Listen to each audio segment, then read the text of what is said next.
غدار ہے، بھوک غدار ہے، بھوک غدار ہے، بھوک میں پیٹ پر ہاتھ رکھنا گناہ، پیاس غدار ہے، پیاس میں آسمانوں کو تکنا گناہ، لفظ غدار ہے،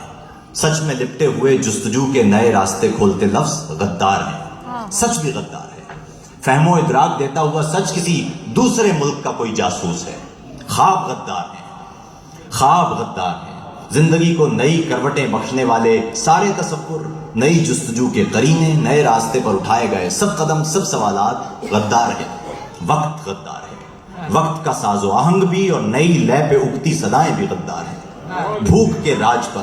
خوف کے آج پر، غم کی آواز پر ناچنے والے سارے مداری محب وطن، دیس میں بسنے والا ہر ایک سچ پسند، ظلم و وحشت سے دوری پہ ہر کاربند، سانس لینے کا حق مانگنے والا ہر نوجوان، زندگی کی رمق کھوجنے والا ہر خاندان، سارے غدار ہیں، سارے جاسوس ہیں، حاکموں سپہ سالار و اشرافیہ کے اشاروں پہ نہ ناچنے والے کفار ہیں، ناقدین سازشی،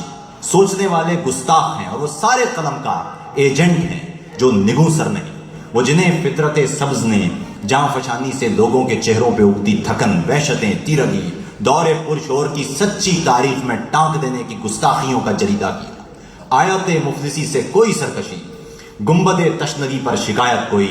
مذہب تیرہ بختی کی توہین ہے، اپنی دھرتی کے غلے سے اپنے لیے کوئی حصہ طلب کرنا الہاد ہے، اپنی دھرتی کے غلے سے اپنے لیے کوئی حصہ طلب کرنا الہاد ہے، اور ویسے بھی گندم تو شیطانیت ہی کی ایجاد ہے، بھوک غدار ہے۔ واہ واہ، بہت خوبصورت، بہت خوبصورت۔ آپ کا ایک قصہ دل کو لگ گیا کہ سوچنے والا گستاخ ہے، اور آج کل یہی حال ہے کہ سوچنے والا گستاخ ہے۔